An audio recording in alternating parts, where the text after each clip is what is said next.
হযরত দাউদ আলাইহিস সালামের জন্য মর্যাদা দিয়েছিলেন লোহাকে নরম করে দেওয়া।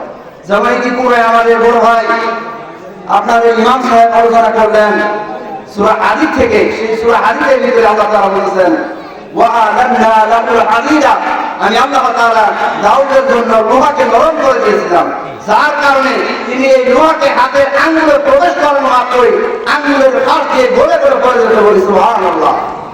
এগুলো তারা বড় বড় ডেক তৈরি করা হতো এবং অস্ত্র শস্ত্র তৈরি করতেন। হযরত দাউদ আলাইহিস সালাম কবরে চলে গেছে, তার মর্যাদাও কবরে চলে গেছে। হযরত মুসা আলাইহিস সালামকে আল্লাহ মর্যাদা দিয়েছিলেন, আল্লাহ তাআলা বললেন ওমা তিলকা বিয়ামিনিকা ইয়া মুসা, ও মুসা তোমার ডান হাতটা কি দেখা যায়? তিনি বললেন ইয়া আসওয়া, এটা হলো একটা লাঠি। তিনি বললেন আতাওয়াক্কাউ আলাইহা, আমি এই লাঠির উপর ভর দিই, ওয়া আহুশু বিহা আলা গনামি, এবং এই লাঠি দ্বারা আমি আমার বকরির জন্য গাছের লতা পাতা পেরে খাওয়াই। হযরত মুসা আলাইহিস সালাম কবরে চলে গেছেন, তার মর্যাদাও কবরে চলে গেছে। হযরত সুলাইমান আলাইহিস সালামের জন্য বাতাসকে আজ্ঞাবহ করে দিয়েছিলেন, যার কারণে তিনি এই সিংহাসনটাকে বাতাসের উপর আরোহণ করেছিলেন। সকলে বলি সুবহানাল্লাহ। ঈসা আলাইহিস সালামের মর্যাদা ছিল তিনি জমনামকে তার চোখ ঘোরানো মাত্রই আল্লাহর অনুমতিতে জমনাম ভালো হয়ে যেত। ওয়া উবরিউল আকমাহা ওয়াল আবরাসা ওয়া তুহয়িল মাউতা বিইذنিল্লাহ, এবং আল্লাহর অনুমতিতেই তিনি মৃত্যুকে জীবিত করেছিলেন। ঈসা আলাইহিস সালামকে আল্লাহ তাআলা আসমানে উঠিয়ে নিয়েছেন, তার মর্যাদাও আসমানে উঠে গেছে। সাইয়্যিদনা মুহাম্মদ সাল্লাল্লাহু আলাইহি ওয়াসাল্লাম তাকে তার জীবনে তার প্রতিটি জীবনটাই ছিল এক একটা মুজিজা, তার প্রতিটি মুহূর্তই ছিল এক একটা মুজিজা। আল্লাহর নবী বলেছেন সকল নিদর্শনের মধ্যে আমাকে যে নিদর্শনটা দেওয়া হয়েছে, যে মুজিজাটা দেওয়া হয়েছে, সেটা সবচেয়ে শ্রেষ্ঠ মুজিজা হলো মহাগ্রন্থ আল কুরআন।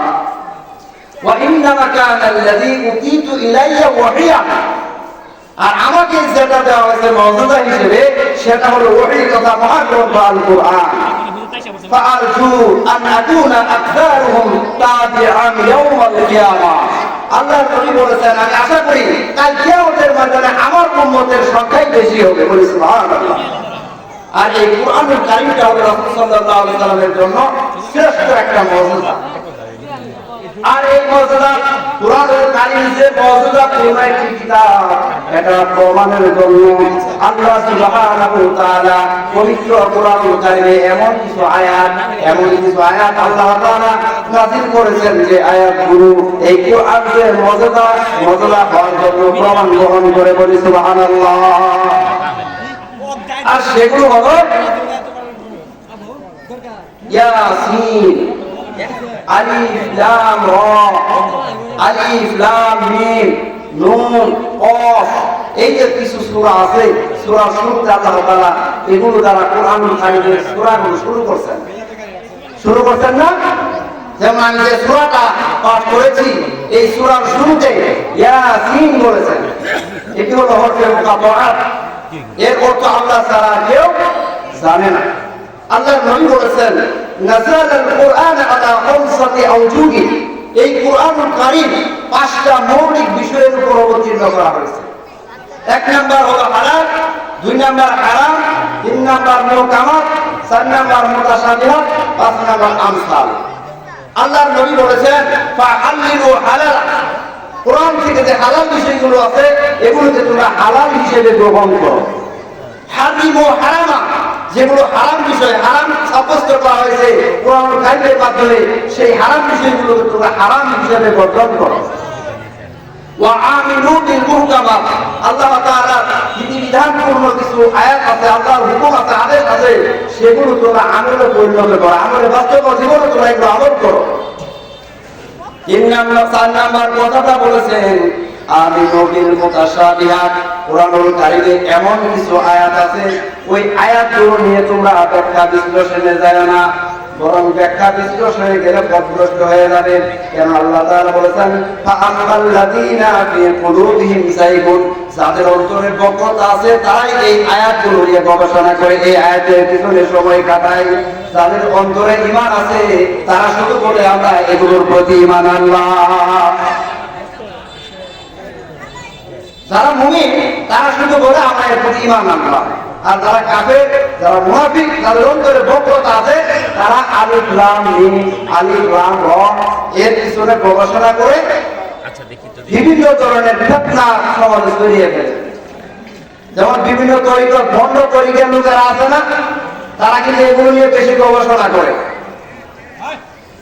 আর যারা আলেম সমাজ আছে তাদেরকে বিভিন্নভাবে তারা কটাক্ষ করার চেষ্টা করে, এবং সমাজে এরকম কিছু বিভ্রান্ত লোক, কপট টাইপের লোক, মুনাফিক টাইপের লোক বসবাস করে, যারা শুধু আলেমদের পিছনে এই বিষয়গুলো নিয়ে লেগে থাকে। এজন্য আল্লাহর নবী শুধু বলেছেন তোমরা এগুলোর প্রতি ঈমান আনো। ফাতাবিরু বিল আমসাল, কোরআনুল কারীমে আপনাকে আমাকে সঠিক পথে চলার জন্য অনেক দিক নির্দেশনা, অনেক উপমা পেশ করেছেন। ইতিপূর্বে যত নবী রাসূল চলে গেছেন, যত সাহাবী চলে গেছেন, তাদের সকল কীর্তিকলাপগুলো, কার্যকলাপগুলো আল্লাহ সুবহানাহু ওয়া তাআলা কোরআনুল কারীমে বিভিন্নভাবে দৃষ্টান্ত পেশ করেছেন। আল্লাহর নবী বলেছেন শুধু দৃষ্টান্তগুলো থেকে উপদেশ গ্রহণ করে তোমরা সঠিক পথের দিশা অনুসন্ধান করো। এগুলো আল্লাহ নবী এই পাঁচটা মৌলিক বিষয়ের কথা বলেছেন, এবং আল্লাহ সুবহানাহু ওয়া তাআলা সূরা ইয়াসিনের শুরুতে বলতেছেন ইয়াসিন, ইয়াসিন। এর অর্থ আল্লাহ তাআলা কেউ জানে না, আল্লাহু আ'লামু বিমুরাদিহা, এর লক্ষ্য উদ্দেশ্য একমাত্র আল্লাহ তাআলাই জানেন। তারপরে বলেছেন ওয়াল কুরআনিল হাকীম, শপথ বিজ্ঞান বই এই কোরআনে যে বাইটা কোরআন ফুল অফ উইজডম, এই কোরআনের শপথ যেখানে বিজ্ঞানের ভরপুর। এখানে চিকিৎসা বিজ্ঞান আছে, এখানে আছে অর্থনীতি, সমাজ বিজ্ঞান আছে, রাষ্ট্রবিজ্ঞান আছে, এখানে পদার্থ বিজ্ঞান আছে, রসায়ন বিজ্ঞান আছে,